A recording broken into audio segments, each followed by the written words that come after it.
With ever greater concerns about global warming, the world's shipping industry is facing a major challenge. If it were a country, it would be the 6th largest producer of greenhouse gas emissions. At current growth rates, if we do nothing, those emissions could double or even triple by 2050.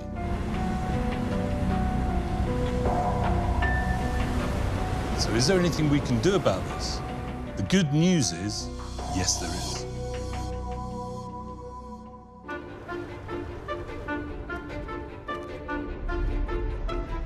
A global industrial revolution is underway. Yes, we have a technological challenge for our environment, for the well-being of the population of the planet, for civilization. Driven by passionate, dedicated individuals intent on shaping a new world. I do it because I look at my kids, and I honestly am convinced that this is the way. A cleaner world. There is a way forward other than burning fossil fuels out of our funnels. A greener world. This wind farm is producing more hours of power into the grid than all wind farms in the UK and probably in the world. What we've done in the past is not going to solve these challenges. We need to find new ways, and I think the only way to do that is to bravely step forward and implement technology. Together, they are pushing engineering to its limits to create extraordinary machines that can protect our planet for the future.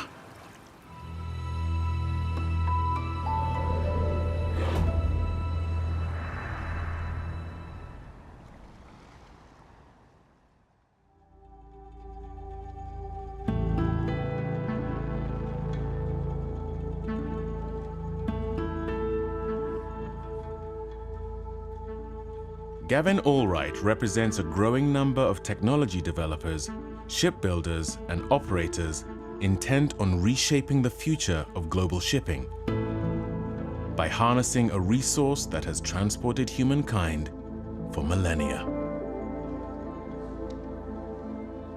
So it's strange, when we look at wind farms or wind turbines, we see those now as modern renewable energy solutions. But when our mind's eye turns to wind-powered vessels, we think of that as being old-fashioned. Now, there are still traditional sailing vessels out there delivering cargo, but there's a whole new breed of naval architects, designers, who are using cutting-edge technologies to power the vessels of the future.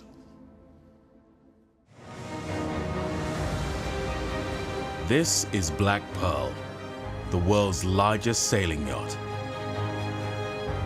Many in the shipping industry believe she could form the blueprint for a new generation of commercial sailing ships.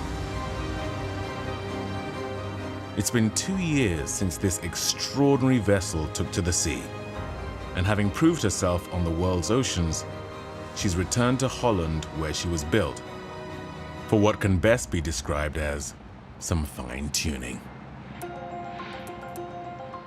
It works well, but having said that, one of the reasons we're here in Amsterdam is that we're tweaking, we're improving, because we believe we can make it better. Chris Gartner, skipper of Black Pearl, appreciates more than most the ancestry of this 21st century sailing ship. The inspiration comes from the clipper ships, for sure. The Cutty Sark or the Stad Amsterdam, the high speed that they traveled, super efficient using the wind.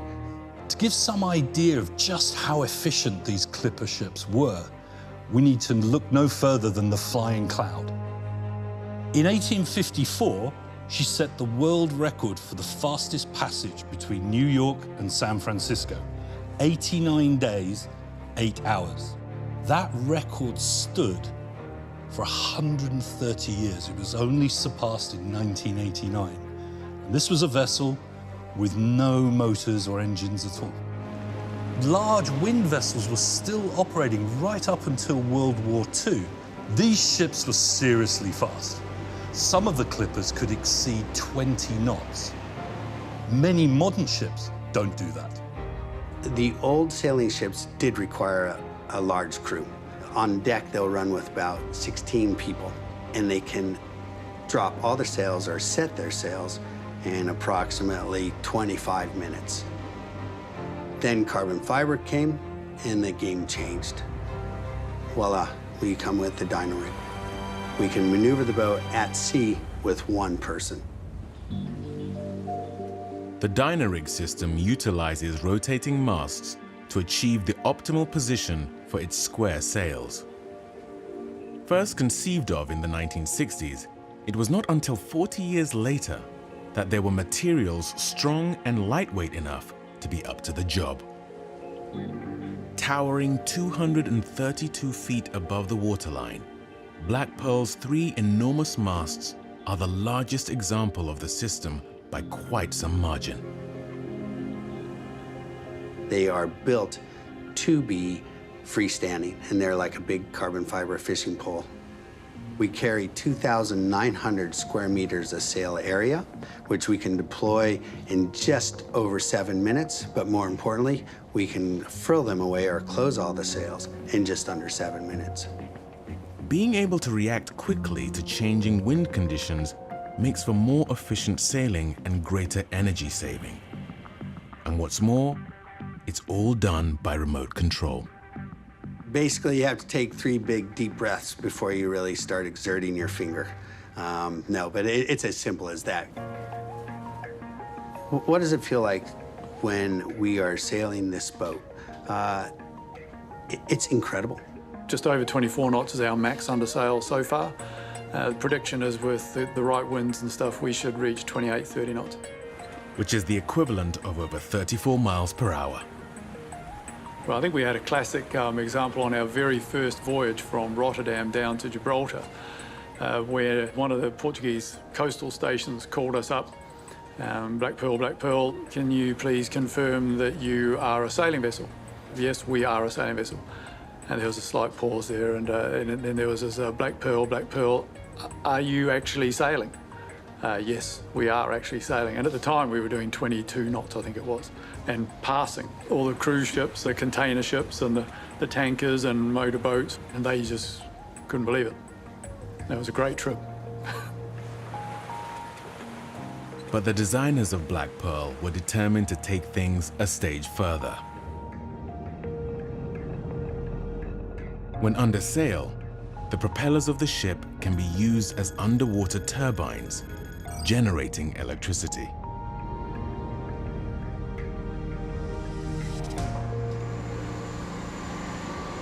Let's have a look in the engine room.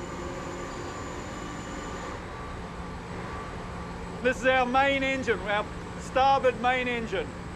Attached to this is the gearbox, and on over this side, our electric motor, which gives our electric propulsion when we want to drive off batteries.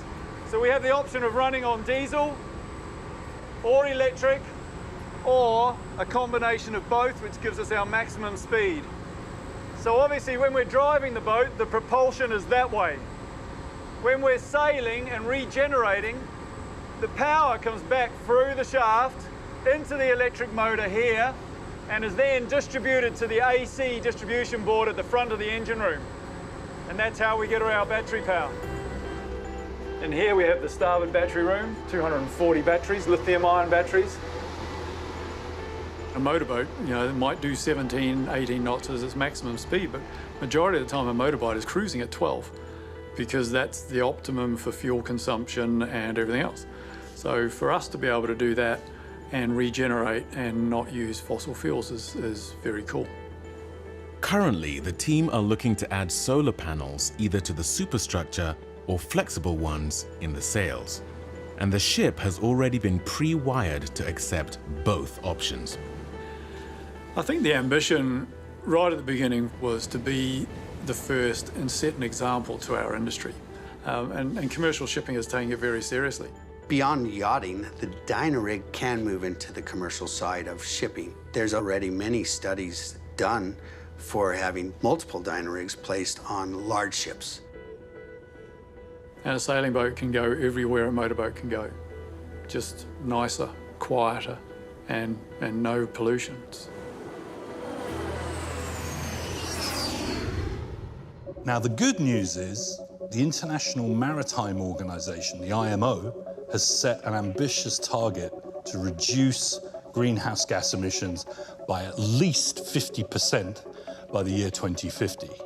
Now, some shipping companies have gone beyond that with more ambitious targets to be carbon neutral by that year. But to make it happen will require a radical transformation. Let me give you a few shipping facts to set the scene, to show where shipping is at the moment. Over 90% of world trade is carried across our oceans by anywhere up to 90,000 large ships. The fuel burned by many of these ships is called heavy fuel oil. That's a toxic sludge that's highly polluting. Shipping, however, is the most efficient way of moving large quantities of goods around the world, by far. Now, obviously, we can't change things overnight. So we need to be looking at transition technologies, ones that take into account that very few people have retained those skills to operate traditional sails. We need to be looking at modern solutions. Just 40 miles away from where Black Pearl is currently moored lies the Marine Research Institute, Netherlands, better known as MARIN. It's a world-renowned organization which for over 80 years has provided the maritime industry with expertise and independent advice. Today, they are at the forefront of research into sustainable marine propulsion.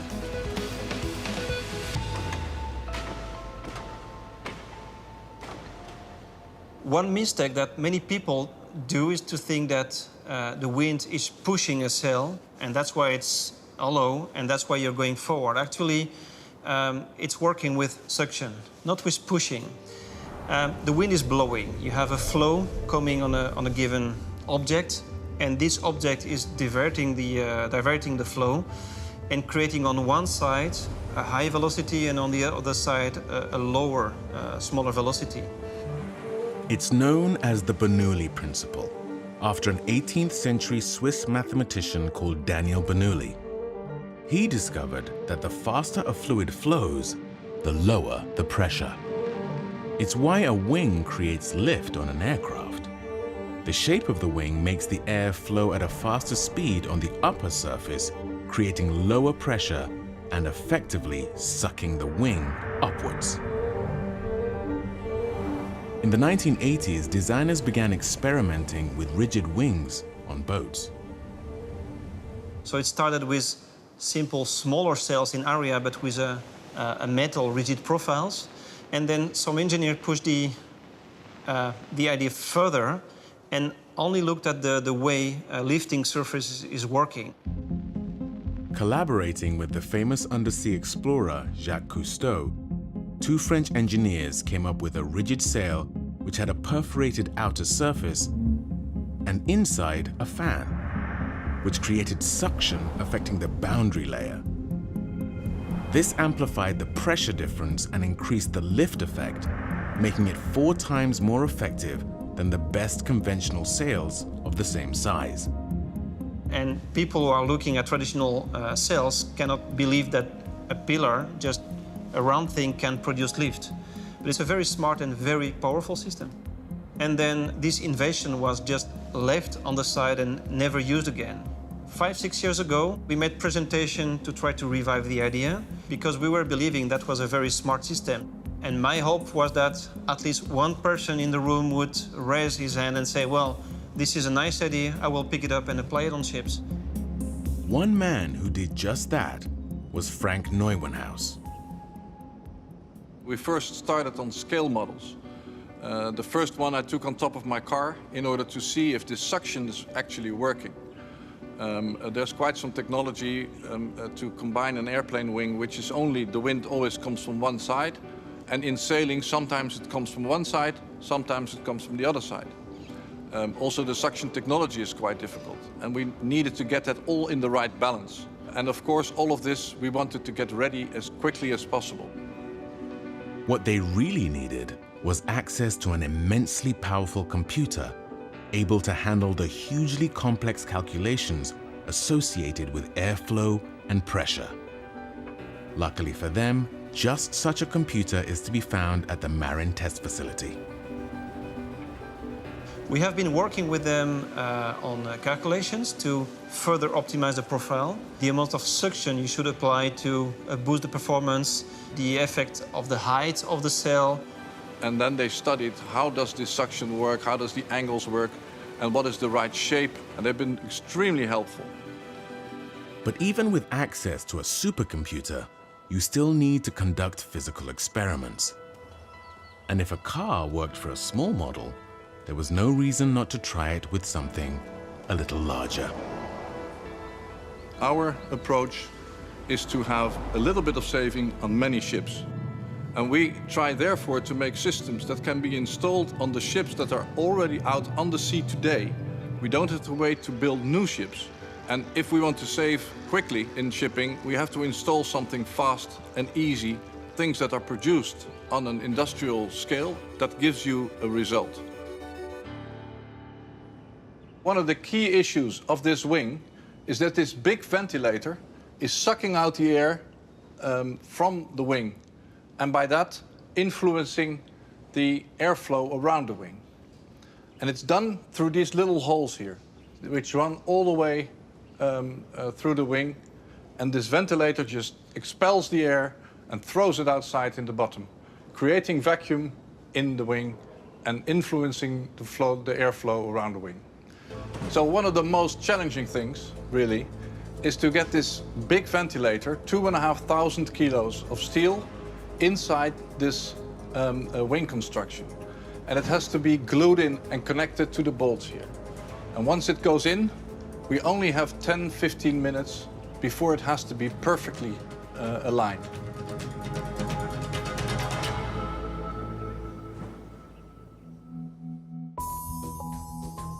One of the first ships to adopt the system is the freighter Anki.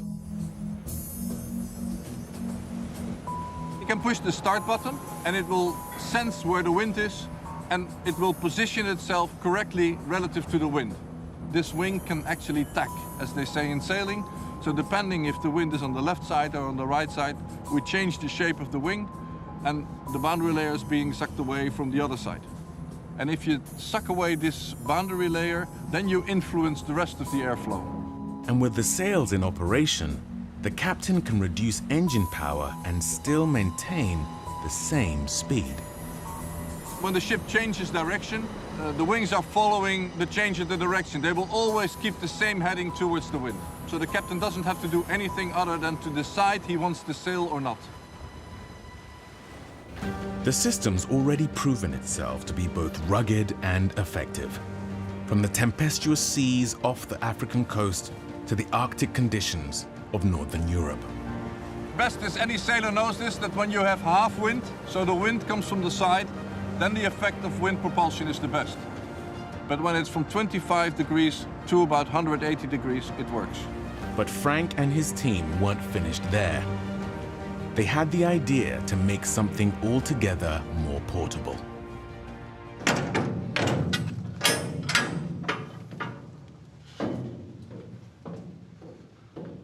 So, this is where the magic is going to happen. This is the container. There will be one wing here, and there will be one wing down here, and in the end they will open up and start saving fuel. This is the MS Royale, a container barge plying the route between Amsterdam and Harlingen. So what happens is, with a normal crane, they put the container on the ship, and then we press a button and the wings flap out. So at that moment it's already installed. Which means that any ship with the space for a container could theoretically install a system quickly and easily. The team at Econowind estimate that in optimum conditions, a ship could reduce fuel consumption by as much as 25%. However, as the wind is not always consistent, they predict a still impressive average saving of around 10%.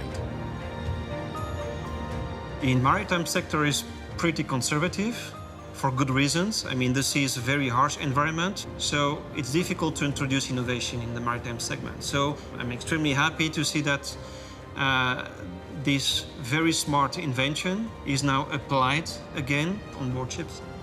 And we're actually discussing now about a system. It will be 20 meters high.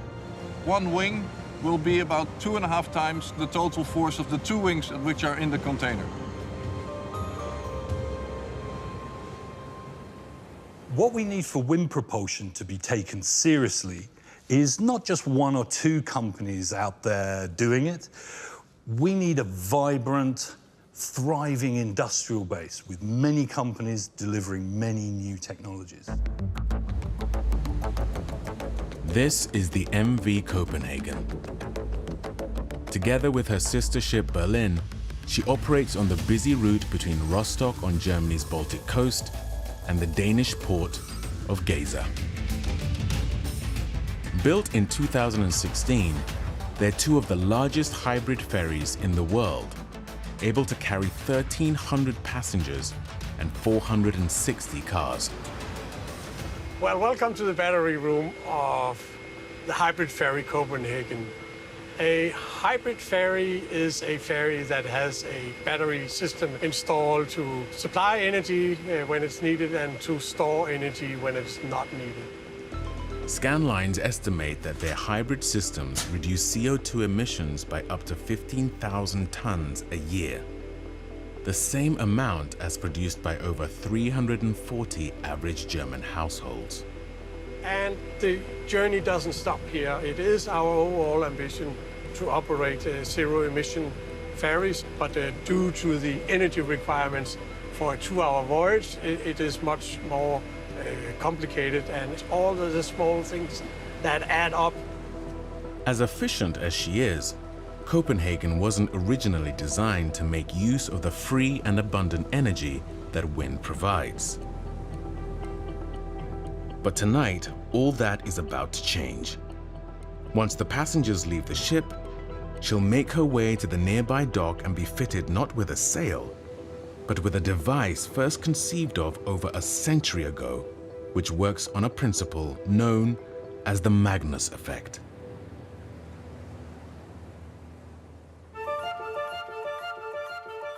The Magnus effect gets its name from a German physicist named Heinrich Gustav Magnus.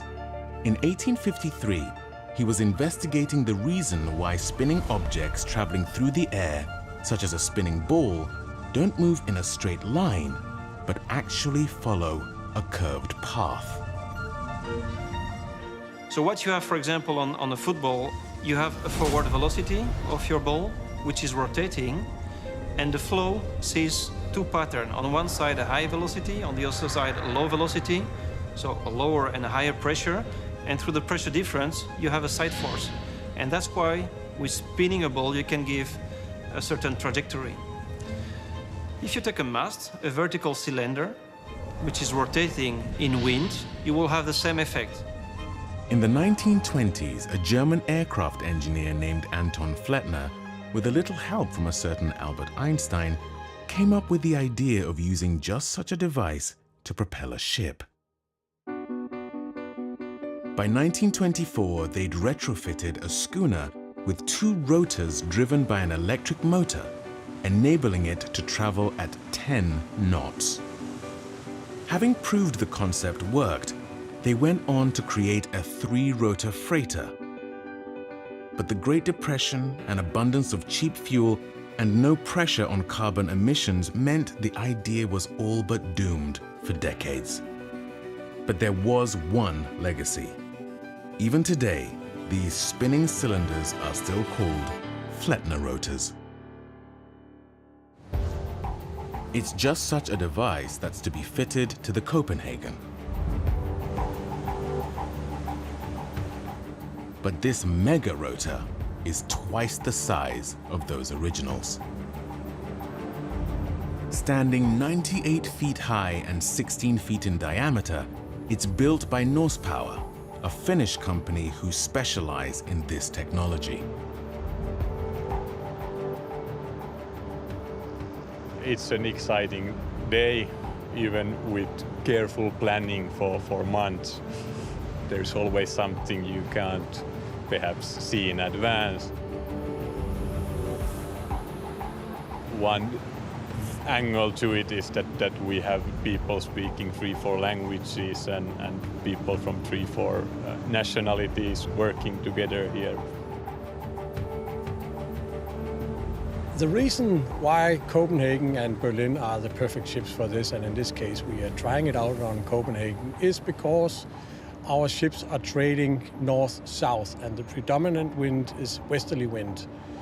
So the wind, to have the best result out of a rotor sail like this one, the wind should be perpendicular to the direction of the ship. So it is the best conditions to test something like this. But for the system to be effective, it must be commercially viable. Such a valuable financial asset as a large ship cannot afford to sit idle while engineering work is carried out. Even now, trucks booked to travel on the Copenhagen the following morning are already driving across Europe to meet her. For the installation team, it's going to be a race against the clock. To enable the operation to be completed as quickly and as efficiently as possible, the team from Norse Power have already installed the steel rotor foundation along with the control system and power supply. With this massive piece of equipment, we need to be extremely careful that everything is done right.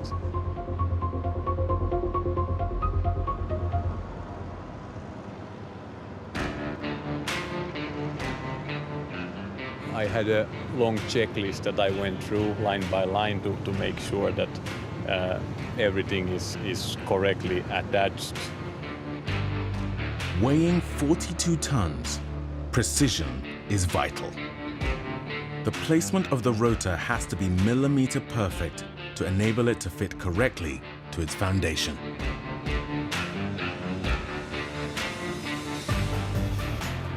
The rotor produces such massive forces that it needs to be connected with 100 really big bolts. It's a job that can only be undertaken by a crew working inside the rotor.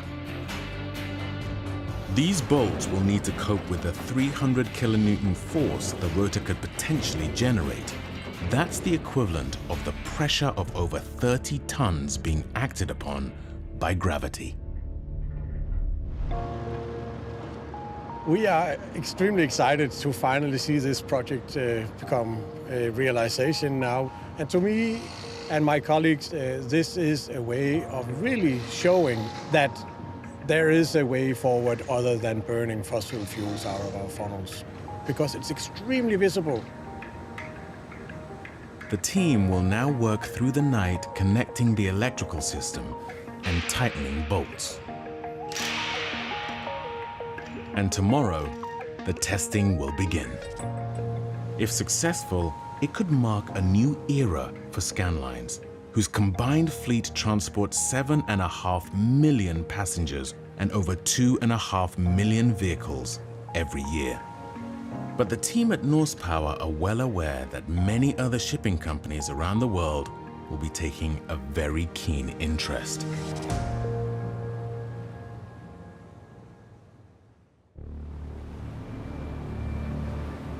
But some ports present certain challenges to the concept, challenges that must be overcome if Flettner rotors are going to be adopted universally.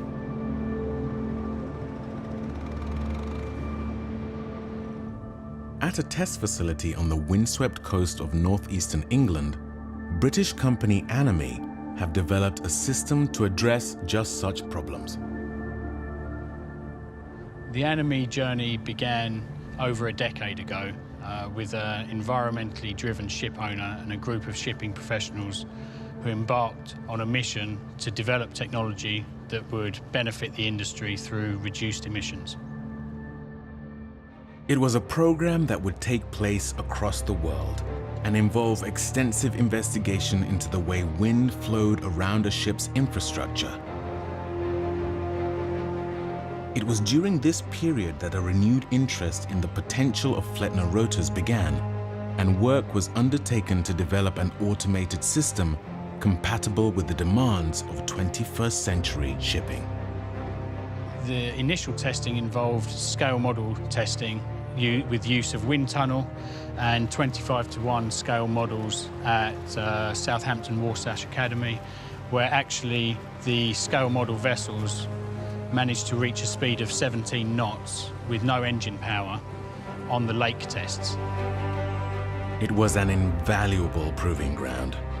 This renowned training facility attracts ship's captains from around the world because the handling characteristics of these large models perfectly mimics their full-size counterparts.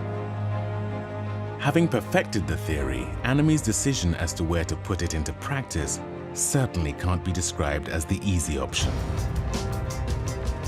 They chose the bulk carrier market. When developing solutions for these ship types, the crane operations govern so much, so having a large static structure on the deck of the ship would not be an idea that you could sell to anybody.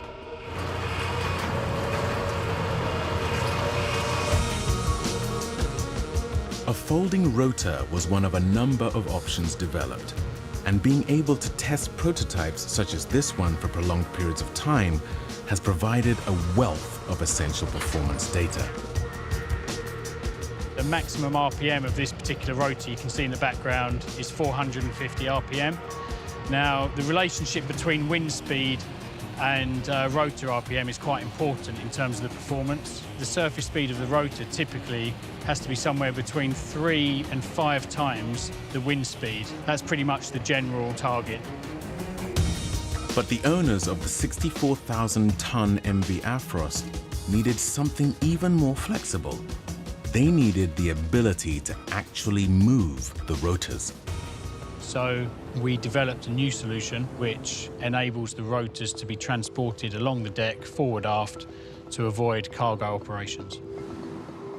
The system employs a series of trolleys on rails.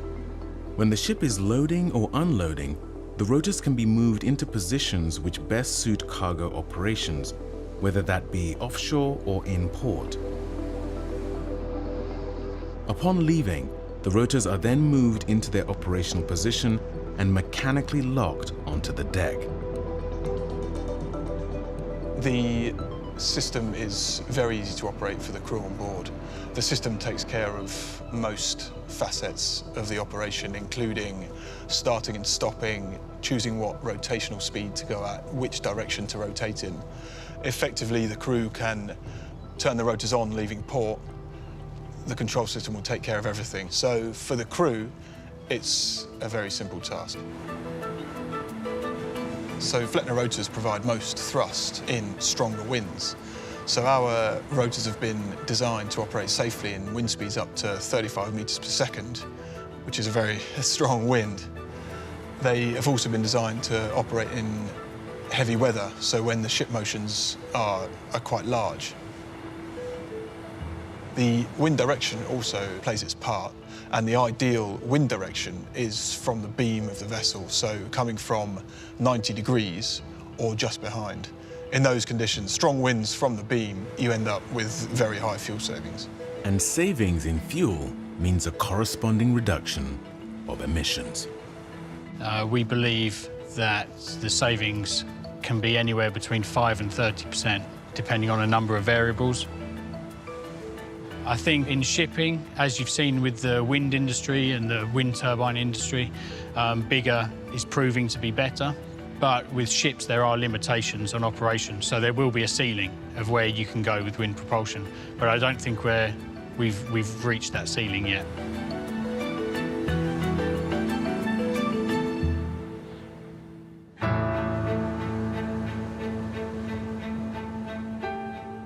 Back in the Baltic, the new silhouette of the MV Copenhagen has been drawing much attention in the shipping world. The rotor installation was scheduled to be completed in just one night. With the ship needed in service the following morning, there was no margin for error. Remarkably though, the team was able to meet this ambitious target with room to spare. It didn't last more than, I will say, 10 hours or so. Then the rotor was on, bolted, and we could go again. At the moment, it's the height of summer when the prevailing winds are at their lightest.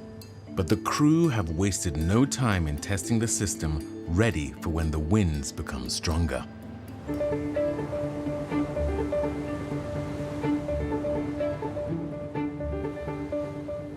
Of course, the idea with this rotor is that it's fully automatic. So normally we do not have to do anything. It just runs in the background. We have done some testing to prove the efficiency. On a cruising, we have been stopping the rotor, see what will happen. And we realized that the ship's speed went down with half a knot. Then we started again, and we gained the half a knot. So it actually works. We still need to see the good season for it. But we have already seen promising results. With the installation of this rotor, the expectation is that we will save up to 5% on our fuel oil. But a 5% fuel saving is also a 5% emissions saving. Although the rotor may be huge, its control panel is remarkably small. It not only automatically controls when and how fast to spin the rotor, but it also provides valuable data about all aspects of its performance. But how has such a large addition to the superstructure affected the ship's handling?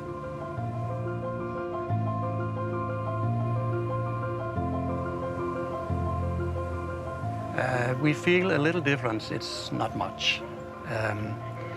We can see when the rotor starts, then the ship will heel a little. In high winds, it will heel more, up to 2 degrees, we have seen. So the one thing we have to do every time the rotor starts is that we have to move some ballast water. So for our customers, they will not notice because the ship will always be even keel. And we can see when we have high winds in Gedser, our smallest port, we also feel that we have to work a little more with the maneuvering. In the same way that a wheel of a car requires balancing to avoid vibration, so the giant spinning rotor has required a little fine-tuning as well. But that has been finally completed today.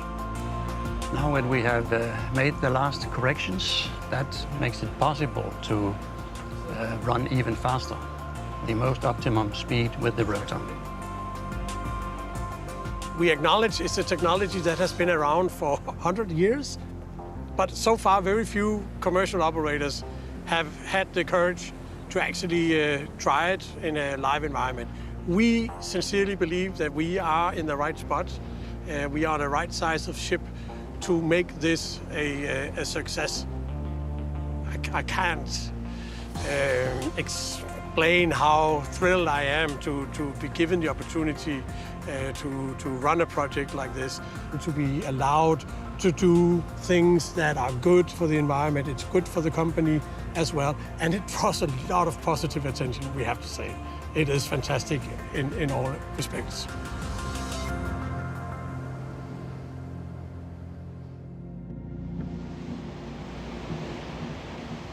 But it's not just how ships are propelled that is currently undergoing a revolution. It's also where they sail and when. In the 21st century, we have advantages that even 50 years ago would have been unthinkable. By making use of ocean currents, it's possible for ships to make significant energy savings. But how do you monitor these ever-changing currents in real time in order to be of use to ships' captains? So our system is about measuring ocean surface currents by observing how the vessels, ships are behaving, how they move around, and we do that by analyzing marine traffic information.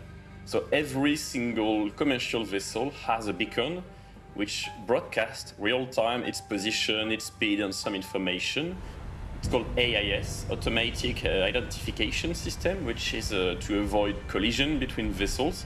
We utilize 120,000 vessels continuously sailing around the world and sending their position every 2 minutes.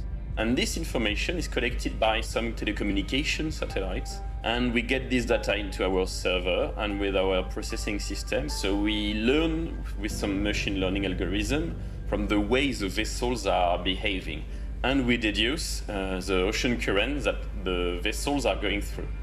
And with access to accurate information about currents, ships' captains can alter course to either avoid adverse currents or take advantage of favorable ones. It's estimated that if applied to shipping globally, it could reduce fuel and emissions by 5%. However, on some routes, those savings can increase to as much as 15%. And this is just on conventional powered ships, without taking into account the additional benefits that wind-assisted propulsion would bring. But for global industries which have grown used to a just-in-time delivery of parts and materials, there are still huge questions to be resolved if we are to achieve a new, greener future. What if there's no wind, or the wind's blowing in the wrong direction? Well, in that case, we need a hybrid approach.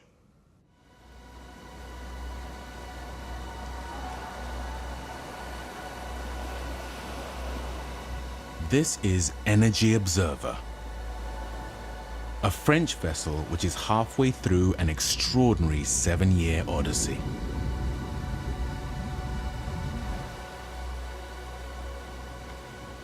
Energy Observer is a floating laboratory. The idea is to test different technologies constantly and improve them, and to work hand in hand with the maritime industry to help them find ways to limit their impact.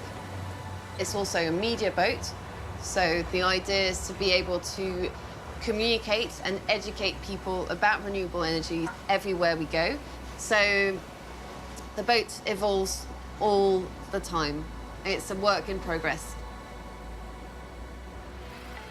The project is the brainchild of master mariner Victorien Erissard and journalist, filmmaker, and explorer Jérôme Delafosse. And the boat, reflecting the ethos of the mission, is of course recycled. Energy Observer was built in 1983 in Canada. Her first name was Formultag. And it was one of the first big racing catamarans. And it's basically a boat that we completely refitted. I mean, the boat was a wreck when we got it. Turning a racing machine into a laboratory meant doubling its weight to 30 tons, which in turn required putting in extra foam to keep it afloat. But it was necessary as it gave the boat the ability to install, test, and adapt a wide variety of technology. But as with all experiments, it's often as useful to see what doesn't work. For example, we try the vertical axis wind turbines, and I think it's not a solution for this type of ship. Other things have worked so well that the decision was taken to increase their use. At the beginning, we had only 100 square meters of solar panels, and now we have more than 200 square meters. The good thing about Energy Observer is that they're prepared to try new approaches, new technologies that may not be ideal for them, but could be solutions for others. The kite system is a solution, but it's not a solution for us at the beginning because we sail along the coast, along the European coast, and is a solution for the offshore navigation, for example, when you cross the Atlantic. And after we want to try another technology, and it's impossible on this ship to keep all the technology because after the weight is too important. While kite sails may not have been ideal for the Energy Observer, they are being tested on larger ships. One benefit being that they're an off-the-deck system. An off-the-deck system means they don't take up valuable deck space, which could be very beneficial for things like container vessels. Having now been fitted with highly efficient rigid sails called ocean wings, Energy Observer can use its propeller and electric motors to generate electric power while sailing, much like Black Pearl. However, what has got so many in the maritime world excited is what they do with the electricity they generate. With that energy, we take seawater, we desalinize it, we demineralize it, then it goes through an electrolyzer which divides the molecule of water into H2 and oxygen. The oxygen we let go, and then we'll be compressing the hydrogen in 8 tanks, which are at the front of the boat. And this ship, Energy Observer, she's the first ship able to make her hydrogen on board. Working with Toyota, they installed a new highly efficient hydrogen fuel cell, which uses the hydrogen they create and store to produce electricity, which can then be used to power the electric motors.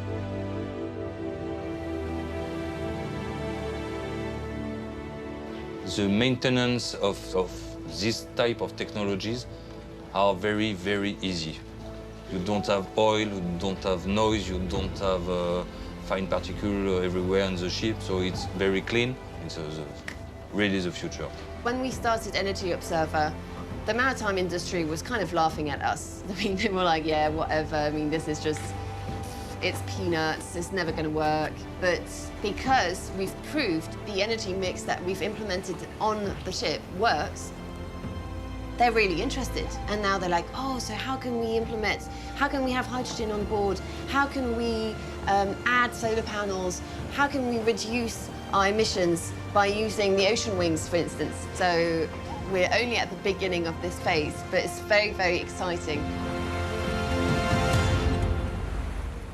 So successful has this project been that it spawned Energy Observer developments, which is creating a range of commercial applications based on lessons learned. From hydrogen generators to floating green hydrogen fuel stations. But the crew know from first-hand experience, it's a race against time and one that none of us can afford to lose. When you see the glaciers, it's absolutely breathtaking. But at the same time, you know that the polar bears are all dying, and that the glaciers are all melting. So you know how fragile they are because they're all disappearing as we're exploring. Thanks to the efforts and research of just such pioneers, there are now many in the shipping industry that are daring to believe that the next decade could be one of transformation. So a lot of people ask me, is this really going to happen? Is this not just a fantasy? Well, my answer to that is it's already happening. Year on year, we're seeing momentum growing, a doubling of installations every year, and that trend is set to continue. Really, it's not only a transition, an energy transition pattern, but it's really a revolution. So we are going to see new type of ships, but what people will mainly see, I think, is the fact that large wind power device will be installed on board ships. The bigger the better. If you want to catch a lot of wind, you will need at the end quite some area. There might not be sails like the Cutty Sark, but I think this will be quite welcome by everybody to see sails again on ships. Can wind do the heavy lifting on its own? Of course not.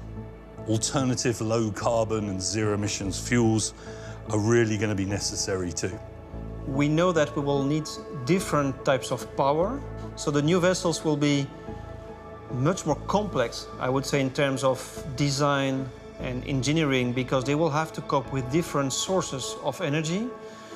You will have to handle them smartly typically with wind, because the shortest route will not be the best route. It's been estimated that by 2050, wind could provide up to a third of the energy required by the maritime industry, with some new designs on certain routes getting as much as 80% of their energy from the wind. Well, by 2050, we could be seeing vessels that have far more hydrodynamic and aerodynamic hulls. The hull itself functioning as a wing sail, perhaps. We will be seeing things like kites and suction wings being standard equipment on vessels. We need to dare to go ahead at very high pace. So that means also taking risk. But we have no choice. It has to happen, and it has to happen extremely quickly. At this moment, in terms of climate change or loss of diversity and all the issues related to human activity, I mean, it would be hard to make larger mistakes. The basket of solutions that we see coming for shipping will allow to transport goods from A to B on the planet without producing any harmful emissions.